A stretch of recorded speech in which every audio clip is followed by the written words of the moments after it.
Pour l'instant, je suis avec Guillaume Travers. Bonjour. Bonjour Guillaume Travers. Vous publiez, on peut dire le troisième volet. Tout à C'est fait, presque oui, une, oui. c'est une, on peut dire une trilogie maintenant, puisque je vous avais reçu pour économie médiévale et société Féodal. féodale, un temps de renouveau. Pour le deuxième volet qui était capitalisme moderne et société de marché, l'Europe sous le règne de la quantité, et donc vous récidivez avec corporation et corporatisme, des institutions féodales aux expériences modernes, toujours aux éditions de la Nouvelle Librairie, coédité avec l'Institut Iliade, puisqu'il s'agit de la collection Longue Mémoire de l'Institut Iliade. Alors, pourquoi justement est-ce qu'on peut considérer que c'est une trilogie et que ce volet clos, peut-être, à moins que ce soit ça sera peut-être une tétralogie, mais pourquoi est-ce qu'on peut considérer que c'est un ensemble que vous clôturez aujourd'hui? Merci. Il y aura sûrement d'autres volumes, mais c'est néanmoins une trilogie parce qu'il y a eu un modèle féodal, médiéval, que j'ai, je crois, assez largement réhabilité comme modèle d'économie communautaire, d'économie enracinée, d'économie presque localiste, si évidemment on veut faire un anachronisme. Et puis, il y a eu ensuite un volume sur le capitalisme, donc comme destruction de cet ordre enraciné communautaire pour ne laisser subsister qu'un grand marché mondial, abstrait, le libre-échange sans frontières, etc. Et il y a ce troisième volume sur les corporations et le corporatisme qui donc traverse à la fois ce monde féodal et le monde contemporain, puisqu'on en parlera, mais toutes les pensées corporatistes sont des pensées qui naissent au moment du capitalisme, comme tentative de trouver une troisième voie. Et donc cette question qui est fondamentale dans cet ouvrage, c'est celle de la troisième voie. Comment peut-on penser des alternatives au capitalisme qui ne soit pas le matérialisme marxiste ou communiste. Et il y a eu toute une fécondité de pensée très intéressante que j'aborde, notamment parmi d'autres choses, dans ce volume. Alors, quand on parle de corporation, dans le langage courant, je veux dire, si on interroge un auditeur de Radio Courtoisie sur la corporation, alors on peut penser au corps de métier, si on a, et c'est souvent le cas avec nos auditeurs, un peu de culture historique, on pense effectivement au groupement de métiers au Moyen-Âge et dans les temps modernes. Et si on pense à corporatisme, là peut-être qu'on a tout de suite une connotation péjorative qui vient en tête. Alors, on pense peut-être aux syndicats les plus conservateurs du terme, où on pense à la CGT cheminot par exemple, ou d'espèces de groupes repliés sur des intérêts justement dits corporatistes. Alors comment sont nés ces termes-là? Qu'est-ce qu'ils reflètent, qu'est-ce qu'ils recouvrent aujourd'hui? Le vocabulaire est tout à fait intéressant. D'abord, celui de corporation est un terme en fait très tardif qui apparaît essentiellement au XVIIIe siècle, en tout cas dans son sens actuel, et qui est employé avant tout par les ennemis des corporations. Oui, donc déjà péjoratif. Déjà péjoratif à l'époque, sous les encyclopédistes, etc. Oui. Tout le Moyen-Âge, en fait, ce qu'on appelle corporation, c'est une assez grande diversité d'institutions qui s'appellent corps de métier, communauté de métier, confrérie, jurande, guilde, maîtrise, guilde, etc. Oui. Il y a 10 ou 15 types d'institutions, métier libre, métier juré, etc. Enfin, il y a énormément d'institutions qui donc encadrent le travail, mais beaucoup plus que le travail, toute la vie sociale dans le milieu urbain. Et puis ce terme de corporatisme naît à l'origine, donc essentiellement au XIXe siècle, donc je le disais, parallèlement au capitalisme, comme une tentative de recréer des institutions permettant d'allier capital et travail et de trouver, face à la montée de la grande entreprise et du travailleur un peu déraciné, jeté dans la masse, des formes d'organisation qui pourraient redonner du sens. Et donc, toute cette pensée corporatiste a eu une extrême fécondité entre, disons, le milieu du XIXe siècle et la Deuxième Guerre mondiale, où le terme a été très fortement démonétisé, puisque certains des États autoritaires, notamment l'État fasciste italien, se sont réappropriés le terme. À bon ou à mauvais droit, c'est un débat, on pourra en reparler. Oui, mais depuis 1945, pour faire court, le terme a quasiment complètement disparu, si ce n'est effectivement de manière péjorative pour désigner les blocages, le refus de tout progrès supposé, etc. Alors, donc, on va malgré tout retenir le terme de corporation dans le contexte d'abord médiéval, même si effectivement c'est une forme d'anachronisme puisqu'on ne l'utilise pas à ce moment-là. Mais ça désigne donc un monde de communauté. Ces corporations sont insérées dans un monde de communauté. Et finalement, la critique que ces corporations, ces confréries ou ces guildes, ces corps de métier, ces critiques reçues, adressées à partir du XVIIIe siècle, c'est le signe qu'on bascule, qu'on change de monde, on passe d'un monde de communauté à un monde de l'individu. Tout à fait, je crois que c'est très, très frappant. Donc il y a évidemment une très longue histoire. L'origine des corporations est d'ailleurs assez mal connue, mais en tout cas se perd dans le haut Moyen-Âge.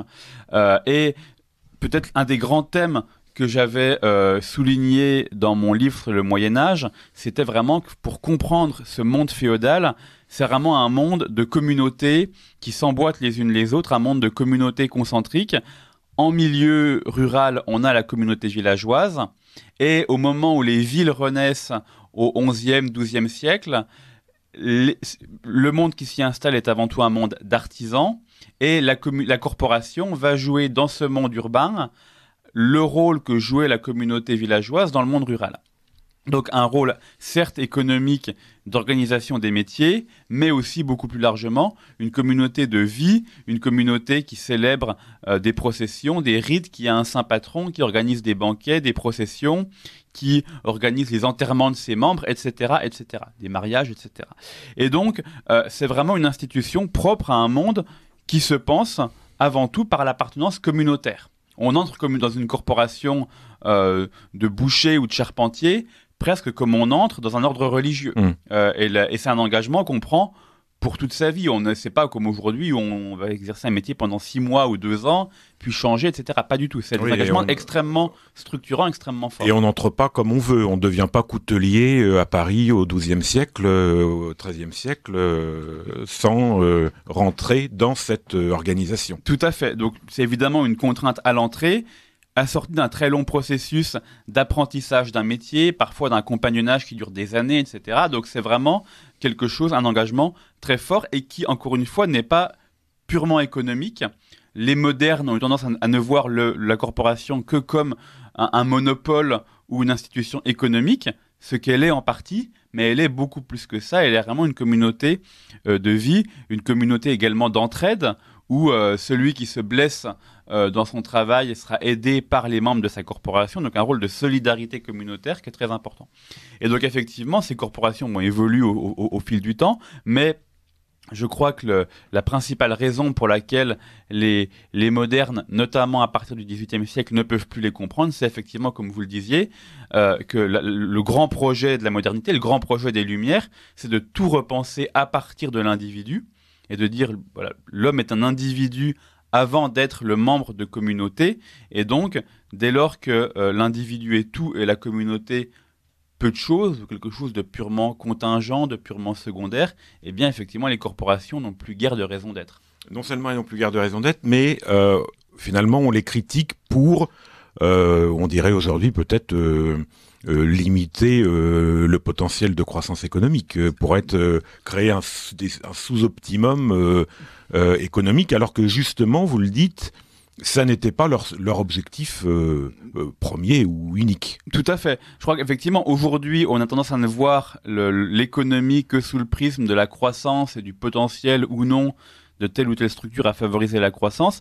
C'est pas du tout le problème du Moyen-Âge. Le problème du Moyen-Âge ou de la pensée traditionnelle plus généralement, c'est... alors, beaucoup l'ont dit, mais l'un de ceux qui l'a dit particulièrement bien, c'est Werner Sombart, qui parle d'économie de subsistance. Et l'idée est la suivante, c'est que le monde médiéval est un monde de statuts sociaux, où nul n'est exclu et chacun se définit par rapport à un tout organique. Et donc, l'idéal, c'est pas d'accumuler toujours plus, mais c'est de vivre au niveau auquel l'ordre social nous place. Et donc, celui qui a passé une maîtrise et qui a produit donc qui est dans la corporation, par exemple, des couteliers ou des charpentiers ou des bouchers, eh bien, a acquis une maîtrise d'un art. On parle beaucoup d'art, d'ailleurs plus que de métier ou de travail, on parle beaucoup d'art, et qui donc à ce titre a droit à un certain statut, et donc le rôle de la corporation est de protéger ce statut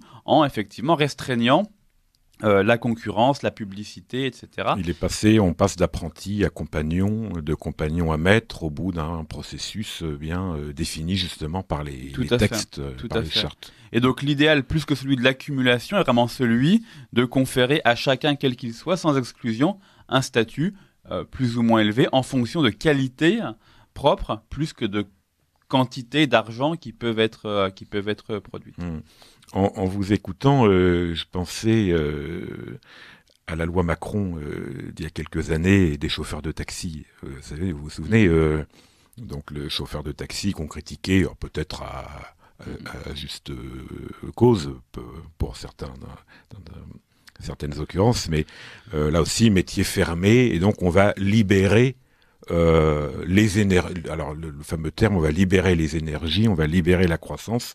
Et donc, on introduit Uber, la société Uber, dans la concurrence, et on ouvre le métier. Il y a eu beaucoup d'autres cas, je crois, dans cette loi. Tout à fait. Et en fait, c'est exactement ce qui s'est passé au 18e. Alors, d'abord, avant la Révolution, quand Turgot tente de supprimer les corporations, finalement pour échouer. Et puis, en fait, la Révolution, avec la loi Le Chapelier, le décret d'Allard, le concrétise. Mais c'est effectivement l'histoire du monde du travail depuis 2 siècles et demi. C'est cette dissolution du monde des communautés de métiers pour ne plus laisser subsister que le travailleur autonome, individuel, sans ces communautés. Oui, et ça, vous le dites très bien. On passe d'un statut où on est EST quelque chose, un métier, on est coutelier, on est boucher, etc., à une société où on a, du verbe avoir, tout à fait, un emploi. Un travail. Tout à fait. Donc il y a une forme de dépossession. Tout à fait. Le métier est pensé vraiment traditionnellement comme une propriété de l'homme et comme au fondement de l'identité. Aujourd'hui, on était structurellement charpentier, et en tant que charpentier, on avait démontré des qualités et ça nous donnait un statut social, une considération, etc. Aujourd'hui, dans le monde libéral, pour le dire court, celui qui est charpentier, c'est de manière purement contingente, il peut être charpentier 6 mois, puis changer, etc. Et ce n'est absolument pas pensé comme un composant identitaire, ou en tout cas qui définit ce qu'est l'homme. Or, très longtemps, ça l'était. Et ça, je crois que ce changement est assez fondamental. Le travail n'est plus du tout pensé comme une caractéristique de la personne, mais comme un pur bien contingent qui peut être échangé. En fait, ce qui compte, c'est plus seulement la qualité du travail, c'est le nombre d'heures travaillées, etc. Tout à fait. Alors au XIXe siècle, il y a aussi le fait urbain, l'exode rural qui commence à émerger, à s'accélérer. Et là, ce fait urbain, contrairement à l'émergence des sociétés urbaines au Moyen-Âge, va accélérer justement cette transformation en ce passage du métier au travail, à l'emploi, au travail de masse. Tout à fait. Et à la naissance du prolétariat, on pourrait dire. Tout à fait. Alors je crois qu'effectivement, il y a effectivement deux grandes tendances qui expliquent la fin du monde corporatif médiéval. C'est le changement idéologique, disons l'individualisme dont on parlait, des Lumières, etc. Et le deuxième, c'est effectivement ce processus qui compte la révolution industrielle, avec la naissance de la grande entreprise, etc.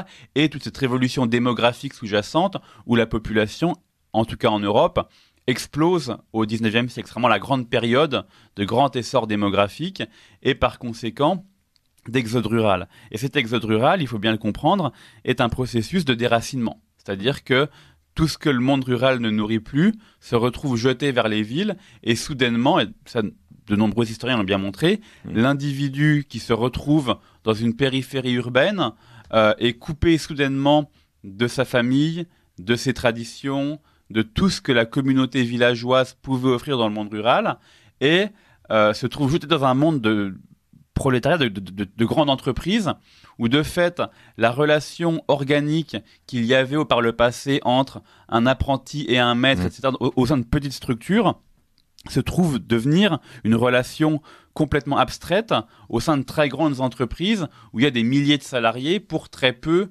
de dirigeants. Donc cette relation organique au travail est complètement perdue. La seule réaffiliation que peut avoir l'homme des racines dans ce contexte, c'est l'affiliation aux autres prolétaires, si l'on peut dire, et contre la direction de l'entreprise, contre les détenteurs du capital. Et donc d'un monde où les interactions capital-travail étaient pensées de manière organique au sein de petites structures, on passe à un monde où c'est pensé sur le mode de l'antagonisme et du conflit au sein de structures gigantesques où les déracinés de cet exode rural tentent de se regrouper. Et c'est, je crois, vraiment la naissance de la classe ouvrière et du prolétariat, ce qu'un historien comme Thomson en Angleterre a très bien montré. Et donc des historiens plutôt socialistes, les socialistes, on pourrait dire conservateurs, en tout cas, qui ont montré, vous citez aussi William Sewell, qui ont montré cette naissance de la classe ouvrière, qui ont montré que cette naissance de la classe ouvrière s'accompagne d'une dégradation de la qualité de vie et des liens communautaires qui existaient auparavant. Alors, antagonisme, c'est la lutte des classes. Exactement. Finalement. C'est-à-dire que le monde médiéval, et ça c'est je crois très important, avait toujours pensé les relations sociales comme des relations organiques, où tout le monde n'est pas égal, mais tout le monde a sa pierre à apporter à l'édifice, et où chacun est complémentaire par rapport aux autres. C'est-à-dire que le maître n'est pas l'ennemi de l'apprenti, il lui apporte un enseignement, etc., etc. Donc il y a toujours des relations de réciprocité et de liens organiques nécessaires. Une possibilité d'ascension. Tout à fait. Alors que le monde, effectivement, issu de la révolution industrielle et de ce grand déracinement, est un monde où les relations sociales sont pensées sur le mode du conflit, c'est vraiment eux contre nous. Et cette logique est radicalement nouvelle et est, alors, faut pas idéaliser complètement le monde médiéval, il y a aussi eu des révoltes, etc.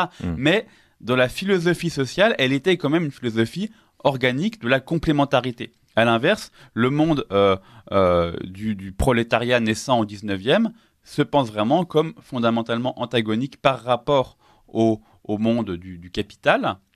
Et précisément, les pensées corporatistes naîtront pour essayer de penser à nouveau frais cette question de la complémentarité et de se dire, non, finalement, le patron et l'ouvrier peuvent avoir des intérêts communs et auraient intérêt à s'entendre, ce qu'évidemment refusent Marx et d'autres penseurs de la révolte sociale. Alors, quels sont justement ces courants de pensée et ces penseurs qui, à partir de la deuxième moitié du 19e siècle, vont essayer de faire revivre cette notion de corporation? Alors, les premiers sont certainement des penseurs catholiques sociaux. On pense notamment à Latour du Pin, qui est le grand penseur du catholicisme social au 19e en France, et qui est vraiment moteur sur ces questions, même au-delà de la France, qui est très peiné. Si vous voulez, c'est déjà une période où la foi diminue, mais le patron et l'ouvrier qui étaient autrefois, si l'on veut dire, à la messe ensemble, maintenant se retrouvent complètement séparés par la lutte des classes. Et tout ça est évidemment un traumatisme fort pour l'Église qui s'efforce de penser la société comme un ordre harmonieux. Et donc, Latour du Pin, dans ses nombreux écrits, son grand livre « Vers un ordre social chrétien », essaie de repenser ce corporatisme. Alors, malheureusement, si je puis dire, c'est à la fois très profond et en même temps très abstrait. Latour du Pin ne nous dit pas comment exactement on recrée ces corporations. Est-ce qu'il faut que ce soit... alors, il suggère qu'il faut que ce soit créé à partir de la base plutôt qu'à partir de l'État ou d'une structure par le haut, mais ça reste assez abstrait. Il n'empêche que certaines idées fondamentales auront une postérité considérable, puisque les encycliques papales, notamment Rerum Novarum en 1891, reprennent ces éléments fondamentaux de la pensée corporatiste catholique sociale. C'est la doctrine sociale de l'Église qui existe. Qui est issue complètement de ce corpus-là, même si effectivement depuis le terme de corporatisme a pu disparaître, à l'époque il est explicitement assumé. Une autre idée qui je trouve très fondamentale, qu'on trouve chez Latour du Pin et qui s'accommode tout à fait de cette... au sein de l'édifice corporatiste, c'est cette idée que la propriété au XIXe siècle n'est plus pensée que comme la propriété du capital. On ne peut posséder que quelque chose de matériel, une somme d'argent, un domaine foncier, etc. Et Latour du Pin dit non, il y a de la propriété immatérielle. Il y a la propriété du métier, il y a la propriété de tout un patrimoine culturel, etc., qui doit être traité juridiquement de la même manière. Et donc, il dénonce toutes les évolutions juridiques en matière de propriété qui se font à l'époque et qui fondent cette révolution industrielle. Donc voilà, ça c'est vraiment un des courants corporatistes essentiels. Et il y a ensuite, dans la première moitié du XXe siècle, énormément de penseurs qui reprennent à leur compte des idées corporatistes.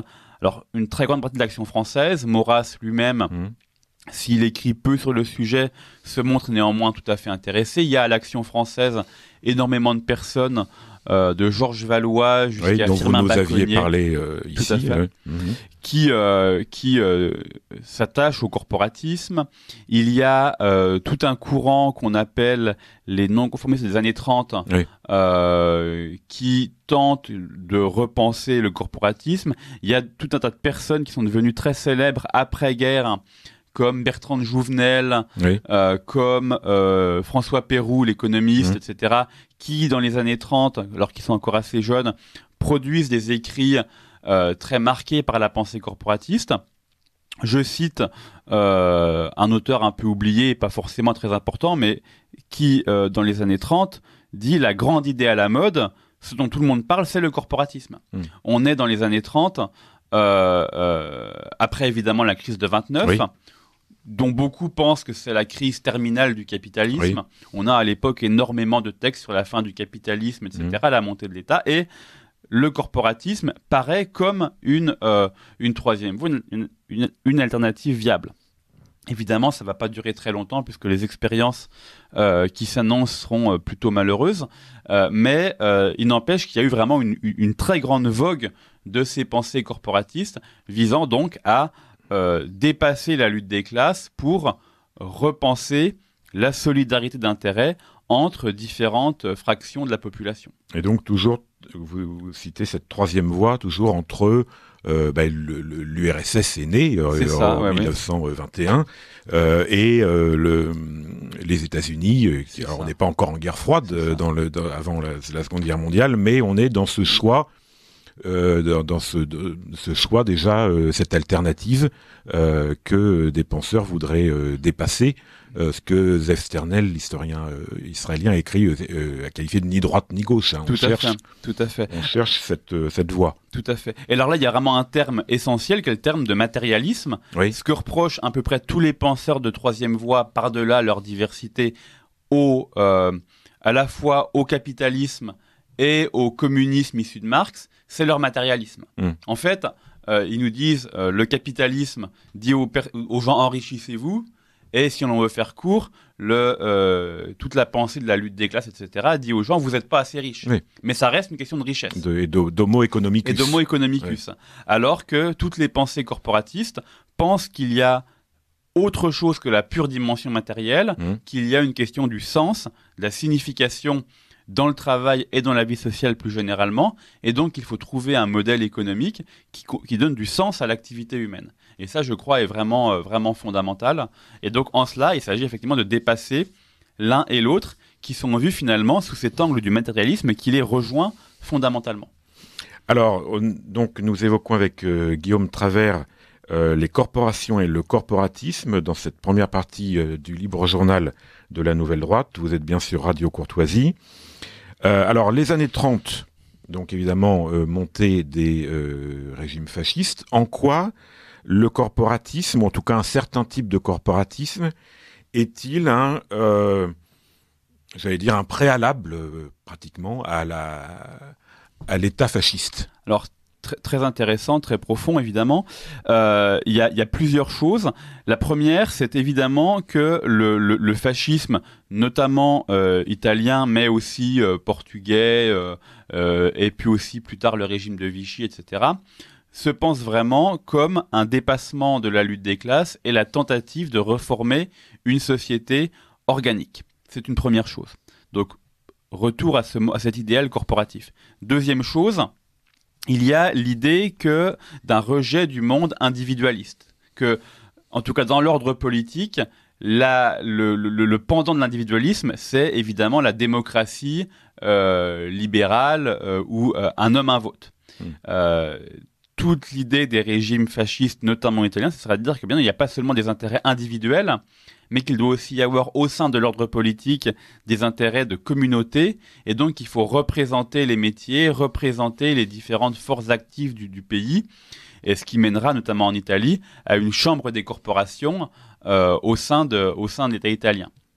Ça, ce sont des choses, je crois, tout à fait importantes.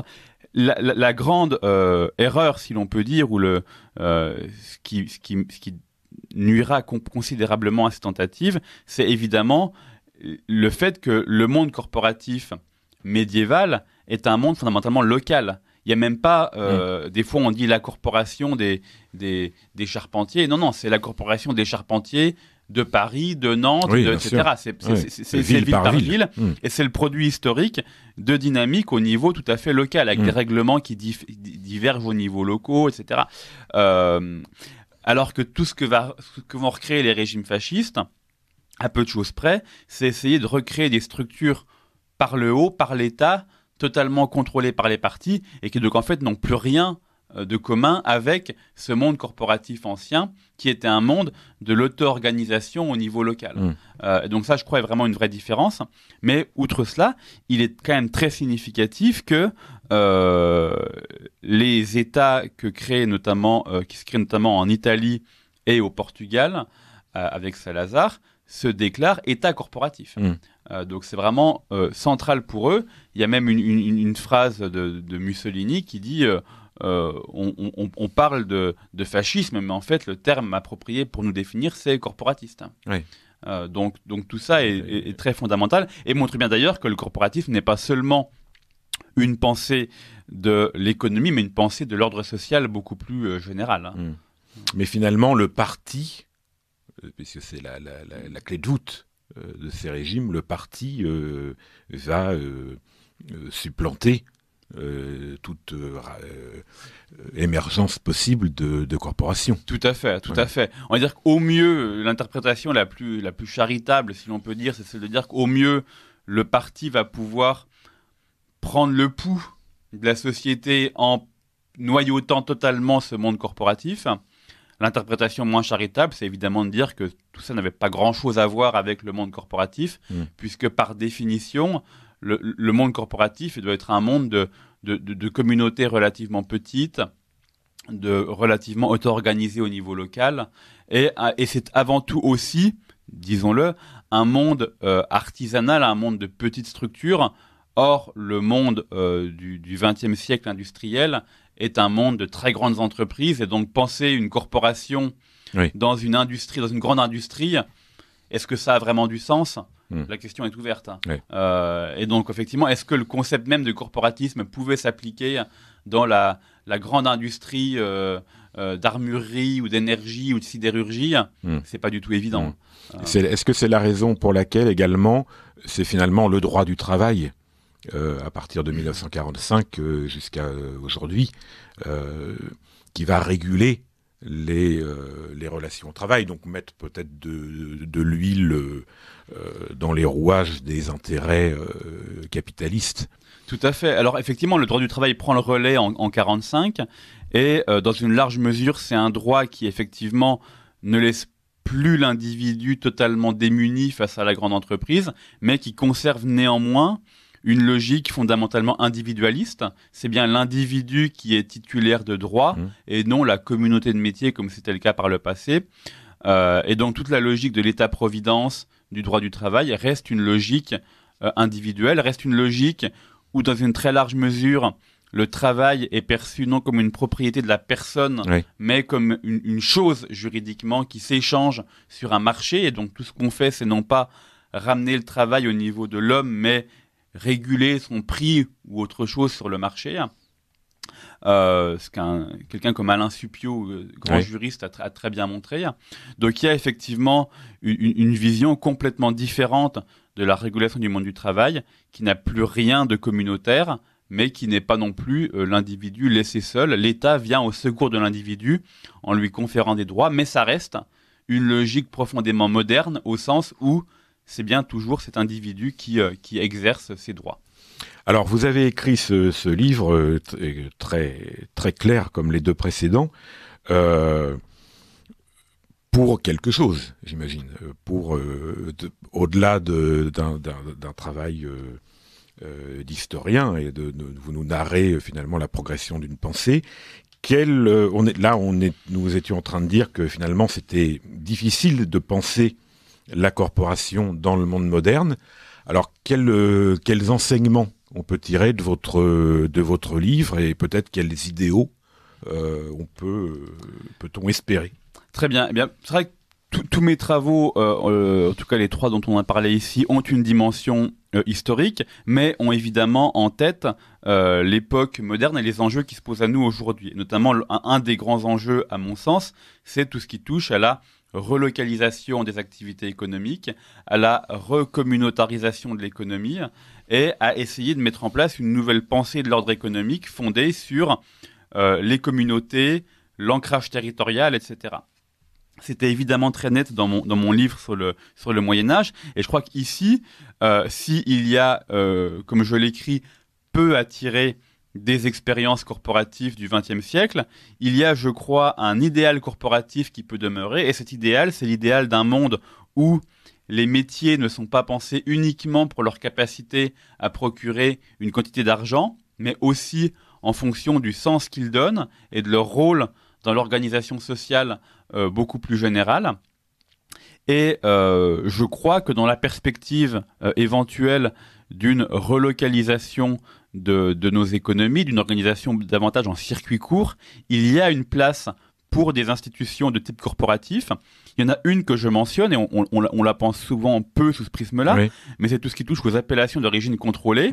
Finalement, qu'est-ce qui se passe quand des producteurs de vin ou de fromage ou de que sais-je créent une appellation d'origine contrôlée? Eh bien, ils se mettent d'accord entre eux pour appliquer des critères de qualité à la production d'un bien, restreindre la capacité d'autres producteurs du monde entier à nommer un bien de cette manière-là. Et puis, outre la dimension productive, ils organisent généralement des fêtes dans des villages, des événements annuels pour promouvoir ces produits-là, etc. Donc, c'est vraiment l'idée de recréer des communautés de production avec un idéal de qualité qui ne soit pas uniquement le profit matériel, mais la perpétuation d'une tradition, d'un héritage, d'un savoir-faire. Donc tout ce patrimoine immatériel, très important.